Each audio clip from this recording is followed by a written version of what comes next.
three most influential monotheistic religions are Christianity, Judaism, and Islam. They all claim to worship one God while denying the existence of other gods.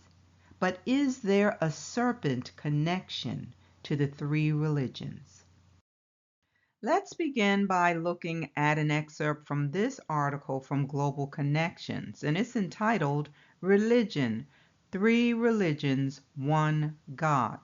It says three of the world's major religions, the monotheist traditions of Judaism, Christianity, and Islam, were all born in the Middle East, and all are inextricably linked to one another. Christianity was born from within the Jewish tradition, and Islam developed from both Christianity and Judaism.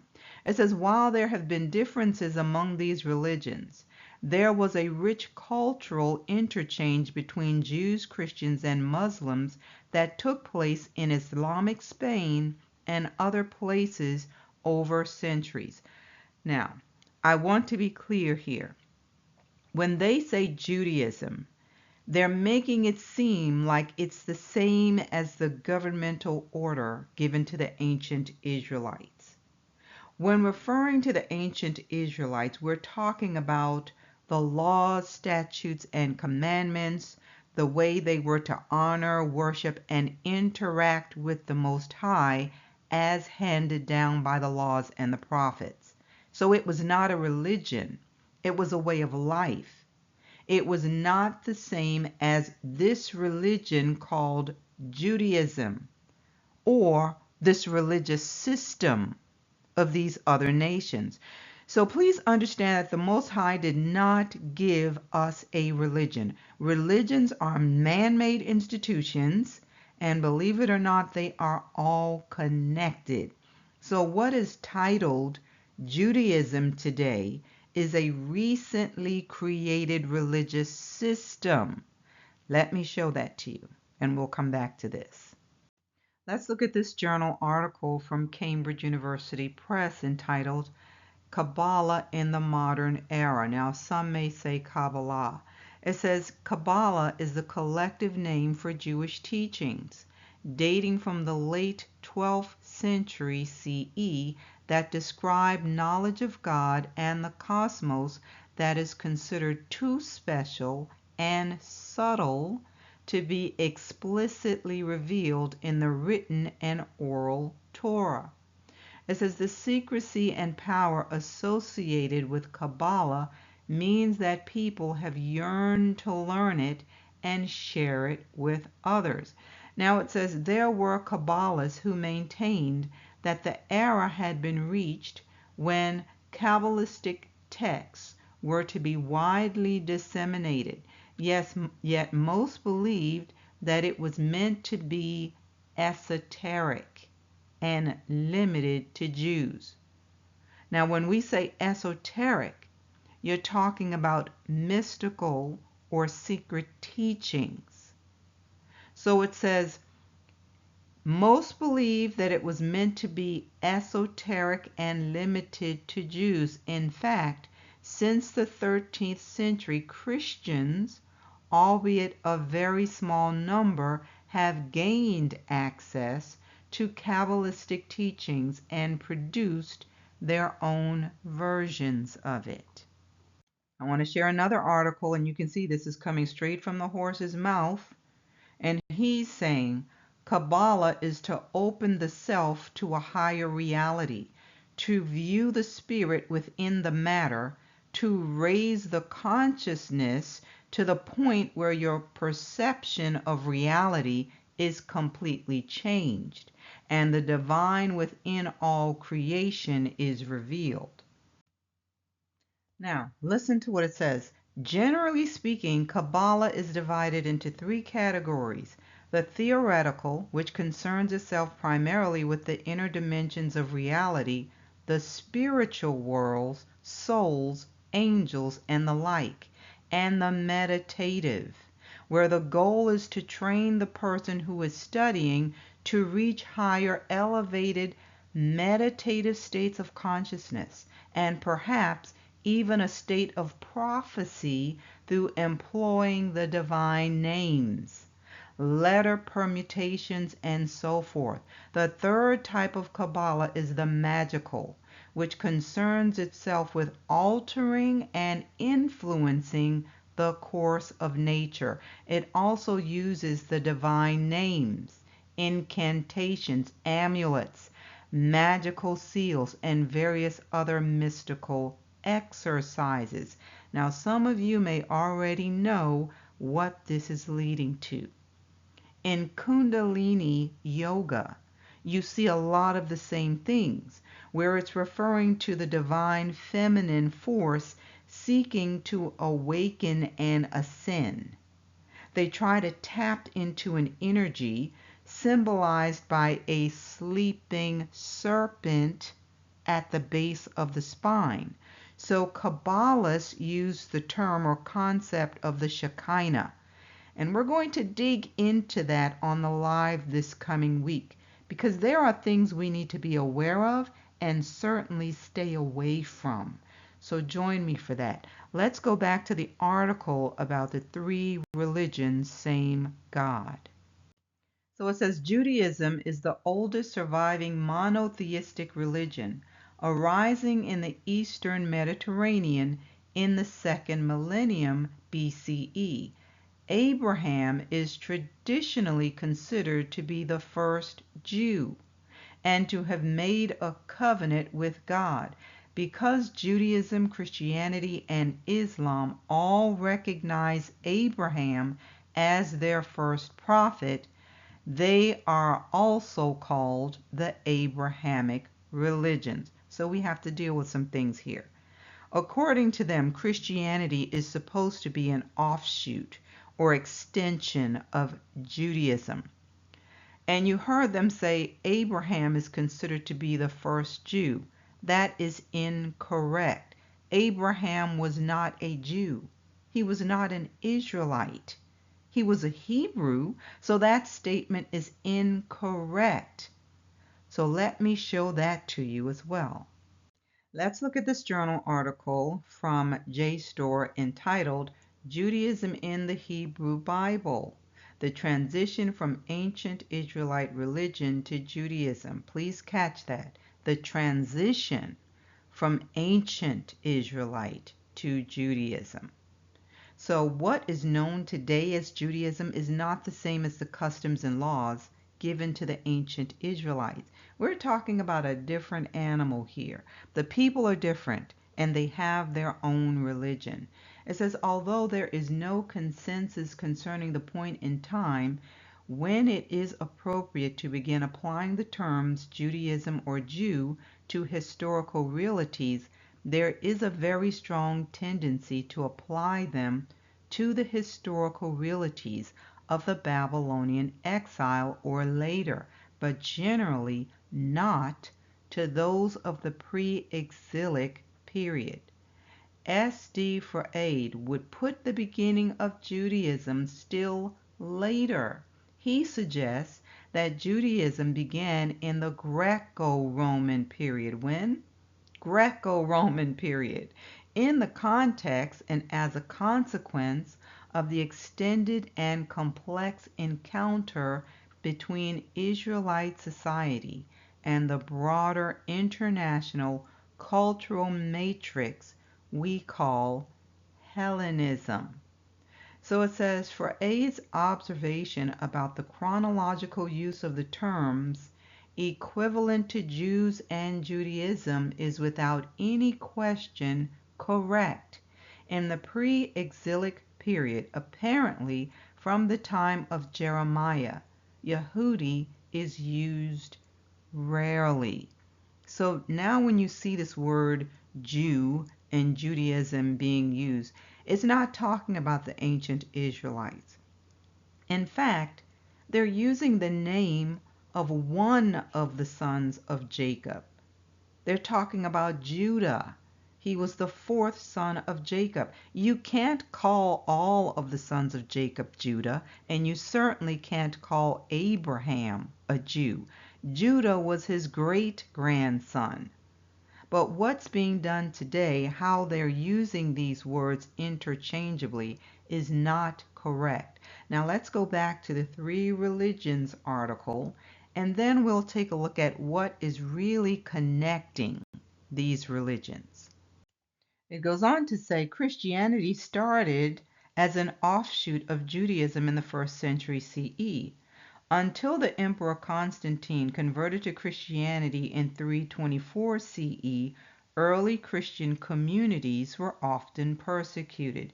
It was then, listen, that the Roman Empire became the Holy Roman Empire, and its capital relocated from Rome to Constantinople, formerly Byzantium, now Istanbul. We're talking about Turkey. So you need to understand, when Rome took control of the message and killed off most of the disciples, the early believers, while others ran into other countries, namely Africa, the Romans, the Roman Catholic Church, used religious syncretism to merge paganism with the beliefs and customs of the Israelites. They created this religion called Christianity, and they spent a great deal of time merging the two to make people believe that it was basically the same. And that's why you have folks calling themselves the Israel of God. They are preaching a replacement theology. Where did this take place? In Turkey. If you've been listening for a while, bells just went off. But listen to this last part. Christian missionaries proselytize all over the world, and there are large populations of Christians on every continent on earth, although the forms of Christianity practiced vary. Here's the thing. Because folks are now calling themselves the New Israel, what they've done is insert themselves into our history. And they're trying to make it seem like the Most High abandoned his people and now he has a new group of folks. You need to ask yourself, why has there been such a concerted effort to erase the people and their history? They created the lost tribes myth and placed another people in their place to match the whitewashing campaign that began in Rome. Rome reinvented itself through the Roman Catholic Church. Again, the weapon of choice is deception, and they used religion to do it. So Istanbul became the seat of Christianity after the Roman Empire eliminated a lot of the early believers. The disciples and apostles were preaching the gospel and the true message of Messiah. They were so effective that it said they turned the world upside down. It became a threat to Rome. What they were doing is the extension of the belief system given to our forefathers. What it became, a religion wrapped in the cloak of paganism, is not. Let's look at this article from Reuters. It says Istanbul under Christianity, Islam, and secularism. It says when Ottoman Sultan Mehmet conquered Constantinople in 1453, his first destination was Hagia Sophia, the towering seat of Orthodox Christianity. In front of what was then the largest church in the world, he knelt, sprinkled soil on his turban as a sign of humility, and recited the Muslim prayer of faith, turning the church into a mosque. You would think he would burn it or tear it down. No, he just converted it into a mosque. And what do you see all around it? Obelisk. The conversion was superficial. They kept a lot of the imagery and paintings that represented Christianity. So are we really talking about different religions? Because it's interesting that they share some of the same symbols that point to the serpent. Let's just get a close-up of the Hagia Sophia. You see the many obelisks surrounding it. This is another view. Look at this. Why didn't he tear it down? That's a very good question, isn't it? So this article from the Collector is telling us why Constantinople was so important. It was because Constantinople served as the universal Christian capital. And it says in the center of that ideology stood the ruler of Constantinople and the entirety of the Christian world. Despite historical circumstances, the idea of emperorship was firmly believed in by the Byzantines, as was the case with the pagan Roman Empire. The imperial authority conserved its divine character in the Christianized empire. Listen, it says the importance of its consecration is proven by the yearly celebrations of this day in Byzantium. The idea of Constantinople as a universal Christian capital equal, listen, to a New Jerusalem was complex and fundamental to Byzantine political ideology. The Byzantine emperor was frequently referred to as the Lord's anointed and compared to figures such as Moses, Elijah, and David. Like these biblical figures, the Byzantine emperor was the leader of God's chosen people, in this case, meaning all Christians. Hopefully you caught that. The chosen people are no longer the ancient Israelites. The chosen people mean all Christians. It says this meant that the ideology of the new capital needed to be infused with Old Testament biblical influences. The first mention of Constantinople as a New Jerusalem dates around the year 500, and since then the term has been used in religious texts. The idea of New Jerusalem belongs to the realm of the imaginary, which in medieval consciousness was all too real. The most effective way of representing and constructing the identity of Constantinople as New Jerusalem was visual culture. It goes on to say a Byzantine emperor is the chosen of God. He is called to rule by divine providence and fulfills the divine will as a sovereign of the empire protected by God. Which God are we talking about, though? It says the emperor was considered the leader of all the world and the protector of the Christian faith. He was the only legitimate emperor on earth, not only chosen by God, but also the successor of the Roman emperors dating back to Augustus. So it says this idea dominated the life of Constantinople and emanated from monuments, art, seals, coins, speeches, written documents, and the ceremonies of the court. Surprisingly, the supremacy of the Byzantine emperor was recognized even by independent medieval countries. Many non-Byzantine nobles and monarchs held Byzantine court titles that they obtained from Constantinople. Thus, medieval countries were part of a hierarchy of states on whose summit stood the Byzantine autocrat as the head of Christendom.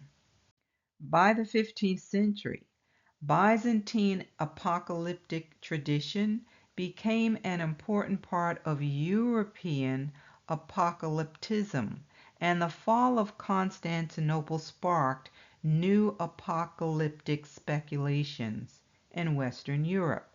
Plans about restoring not only Jerusalem, but also Constantinople and establishing the last world empire became an important part of the political ideologies of European monarchs. According to the Byzantine and generally European apocalyptic tradition, the return of Constantinople under Christianity was also prophesied. Listen, the last Roman emperor would tame the blonde peoples associated with Nordic peoples and eventually defeat the Ishmaelites and take the capital back with their help. So let's make some connections. In the last session, we talked about how the serpent used religion to deceive the masses. He wants man to worship him. So he's trying to get it by any means necessary, and deception is the weapon of choice. His symbols are in plain sight, but because the masses do not know what they mean, they believe these things are harmless relics. We looked at the obelisk. It's the emblem for serpent worship. Listen to what this publication of the Archaeological Institute of America says. It says the mighty stone monuments of ancient Egypt, known as obelisk, a word derived from the Greek obeliskos, meaning skewer or spit, were known in Egyptian as tekhenu, which means to pierce. These monolithic, four-sided, pyramid-top pillars rose high into the Egyptian sky, symbols of the sun god Ra and of sun worship, as well as the power of the pharaoh and his relationship to the gods. As the center of the worship of Ra, Heliopolis at one time boasted dozens of obelisks, only one of which remains in its original position. However, not all of Heliopolis' obelisks have been lost. At least 7 were taken from Egypt and raised in metropolitan centers around the world. And why would they do that? Why? Why would they move these things from their location and place them in metropolitan centers around the world? I'm going to read some excerpts from this article, this journal article called The Serpent Column, The Persistent Meanings of a Pagan Relic in Christian and Islamic Constantinople. It says, in the heart of Istanbul, remember we're talking about Turkey, on the site of the former hippodrome, stand the remains of the Serpent Column, one of the most ancient and most enigmatic monuments in the city. A 3-headed snake made of bronze to which various sacral and magical properties have been attributed in the past by pagans, Christians, Muslims, and Jews. Originally set up as a votive offering in Greece's central sacred site, Delphi, the column commemorated the Greek triumph in the Second Greco-Persian War. It says this powerful icon of victory, couched in pagan principles of cosmology, was brought to Constantinople in the 4th century to become an emblem of the universal rule of the Christian Roman emperor. So listen to what it says. In the course of its long history, the Serpent Column accumulated a varied set of associations, meanings, and functions. This originally pagan monument was appropriated by Christians and Muslims, and perhaps also by Jews. So if you look at the column, there's a picture here on the left from the Library of Congress This picture was taken in 1860. The one on the right is a more modern picture of what this thing would have looked like. And of course, the three heads, are no longer there. But it says the serpent column began its existence as a votive offering with cosmological overtones. In later centuries, it became a symbol of Constantinople's status as imperial capital, a fountain, a healing relic, and a talisman protecting the city of wonders against venomous creatures. Now we can see this picture here that was taken, and it's a picture of a snake charmer performing, and you can see this column here, it has the three-headed serpent. Now here is another view of it, but what do you see standing directly behind it? An obelisk, prominently displayed right behind this. Coincidence? Let's go on and we'll see. Let's continue. It says, from ancient sources and archaeology, as well as from pictorial representations in early modern European travel books and Ottoman illuminated manuscripts, we know that the column originally had three heads. According to Herodotus, our oldest literary source for the column, rather than three intertwined snakes, the monument apparently represented a single three-headed serpent on a coiled body rising up from the chasms beneath Delphi, looking watchfully in the direction of the three barbaric continents, Asia, Europe, and Libya. It said snakes had long been associated with the cult at Delphi. Continuing, I'm going to drop down. It says, once moved to Constantinople, the column served as a crucial element among the various symbols and monuments by which the city's status as imperial capital, and hence as center of the earth, was constructed. Now, the author goes on to talk about a legend that was recorded that says, in the eschatological expectation of the merging of Christendom and Islam and the subsequent creation of a single unified world empire, they're saying in this legend, before the return of Christ and the day of judgment, the dragon, the old serpent of Revelation 20:2, will create a single empire encompassing all the peoples and nations of the earth. So they're saying there's going to be a merge where instead of having these three or all of these separate religions of the world, they're all going to merge and become one. Now don't miss this. It says, if the brazen serpent was indeed at one time kept in Jerusalem, it could have reached Constantinople, as all first-class relics eventually must. Constantinople was seen as the New Jerusalem. From at least 500 CE, it was the home of the true cross and many more relics associated with the crucifixion and resurrection of Christ, including the staff of Moses. It says, particularly under the Macedonian dynasty, the emperor's Greek Orthodox subjects came to be seen, listen, as the biblical chosen people. They, and not the Jews, were God's own people and the true Israel. Eusebius applied Moses' imagery consistently to Constantine in his Life of Constantine, written shortly after 337, and this example was followed by several later emperors.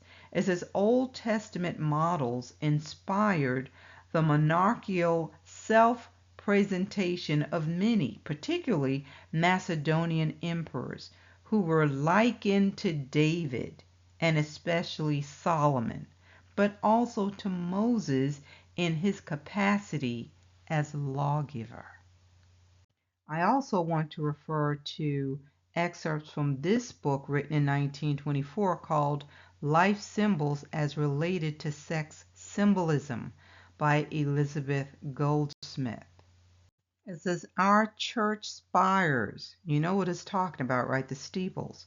Our church spires are a relic of the same primitive symbolism of creative force and life everlasting, or belief in the continuity of life. Pillars, obelisks, columns, monoliths, and shafts have an undoubted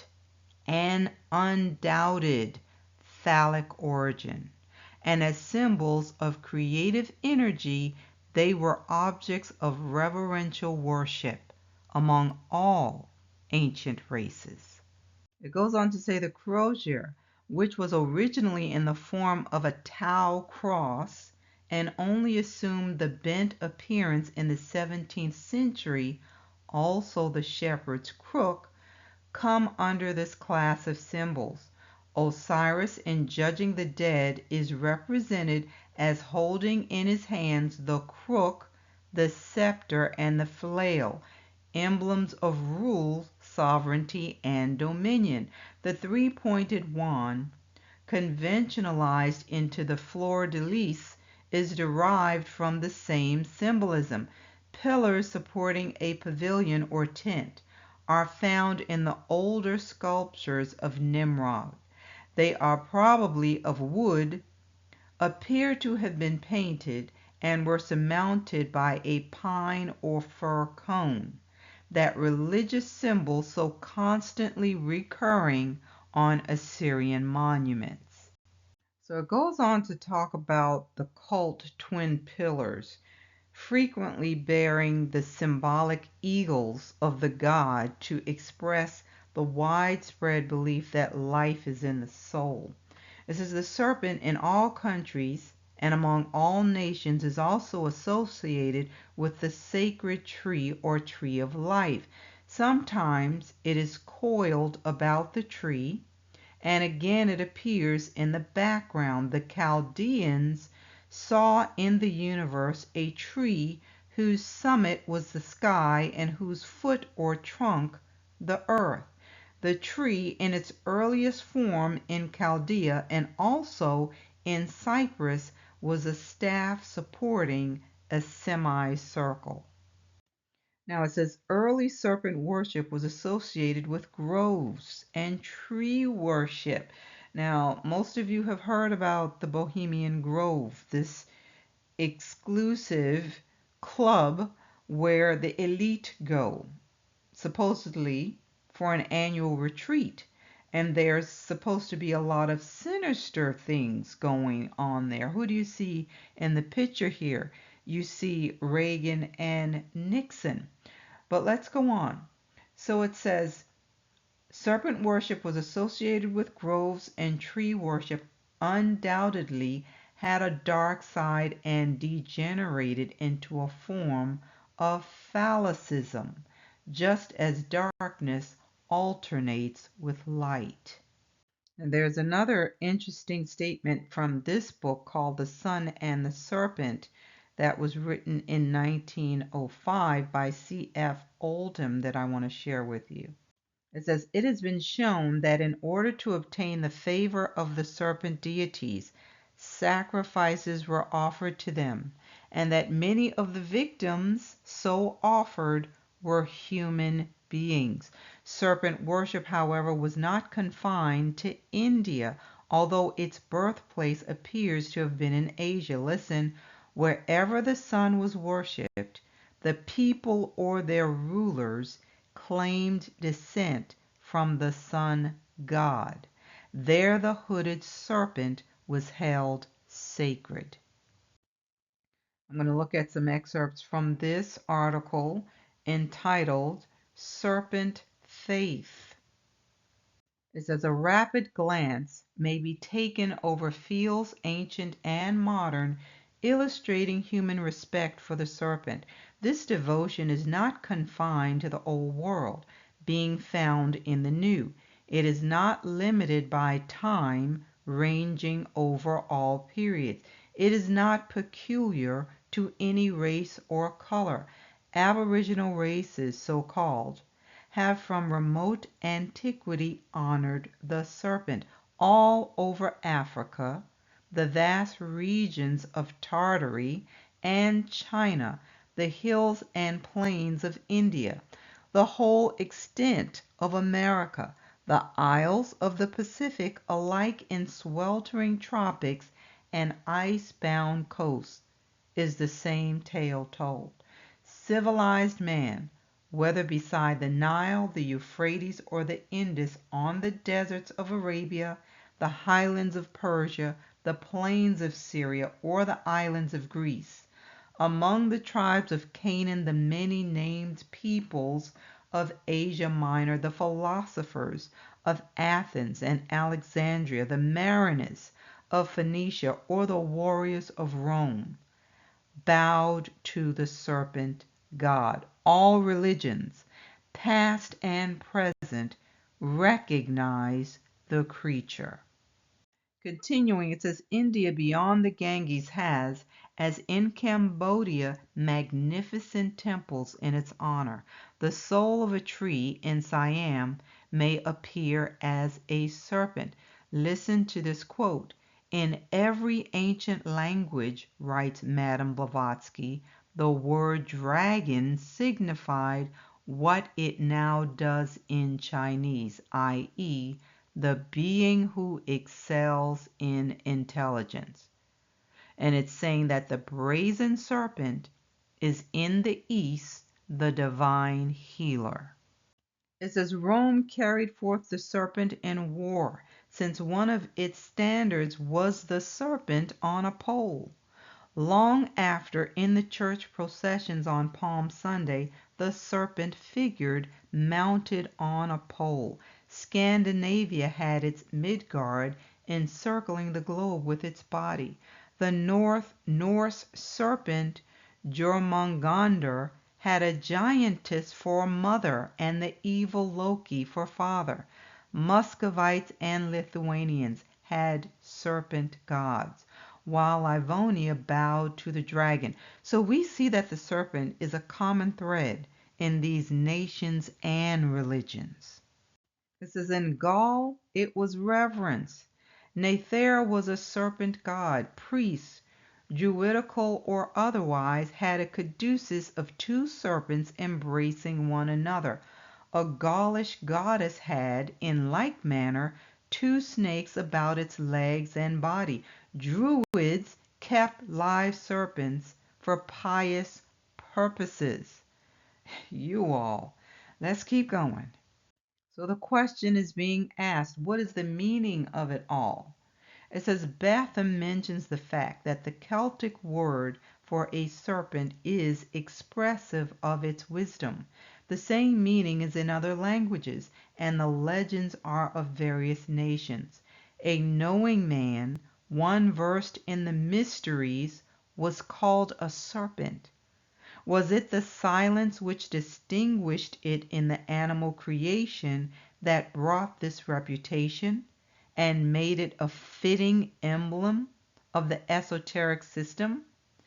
It was the symbol of productive energy and was ever associated with the egg, symbol of the progressive elements of nature.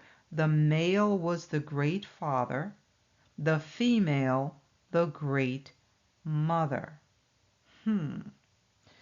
O'Brien and others see a close connection between solar, phallic, and serpent worship. So it says, if all these be identical, where is the occasion of a surprise at our meeting the sun, phallus, and serpent, the constituent symbols of each, occurring in combination, embossed upon the same table and grouped under the same architrave. Now pay attention.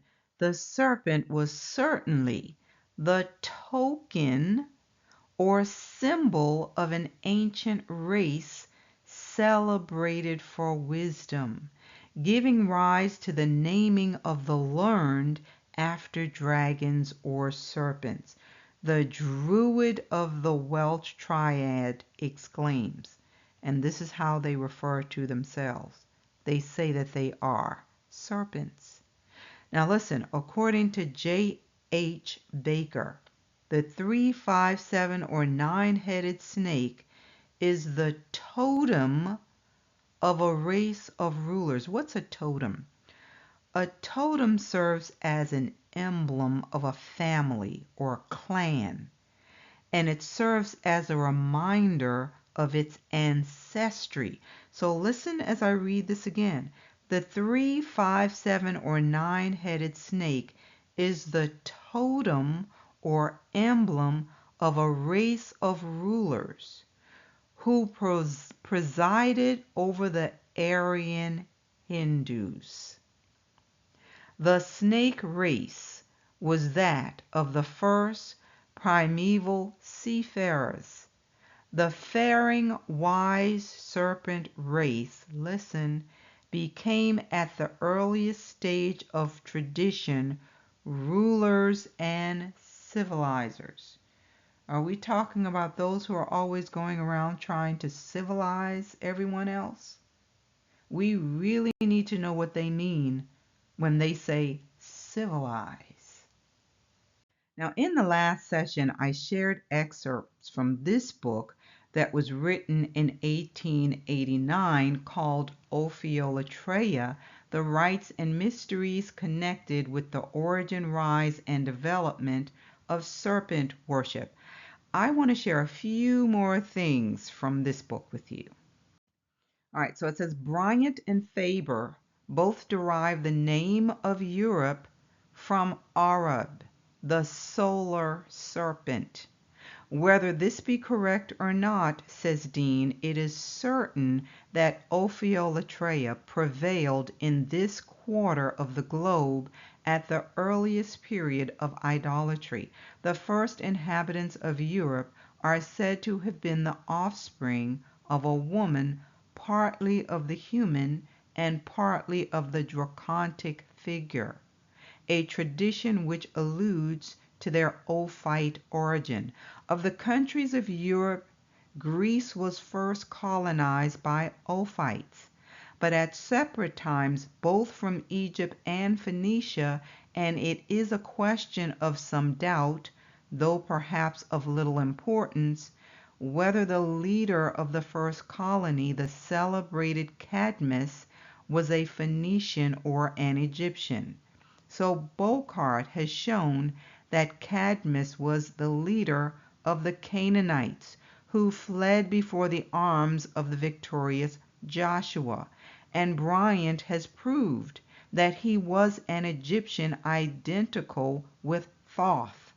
But as mere names of individuals are of no importance, when all agree that the same superstition existed contemporaneously in the two countries, and since Thoth is declared by St. Constantine to have been the father of the Phoenicians as well as Egyptian Ophiolotreia, we may endeavor without presumption to reconcile the opinions of these learned authors by assuming each to be right in his own line of argument. So on the right, you see this image of the man they're referring to as Cadmus, and he's supposedly fighting the dragon. So this imagery is located in the Museum of Art in Vienna. Let's look at another excerpt on page 89. It says, it will probably be a matter of surprise to many, but it is a fact that even in Britain in ancient times, Ophiolotreia largely prevailed. Dean says, British ancestors, or their British ancestors, under the tuition of the venerable Druids, were not only worshippers of the solar deity symbolized by the serpent, but held the serpent independent of his relation to the sun in peculiar veneration.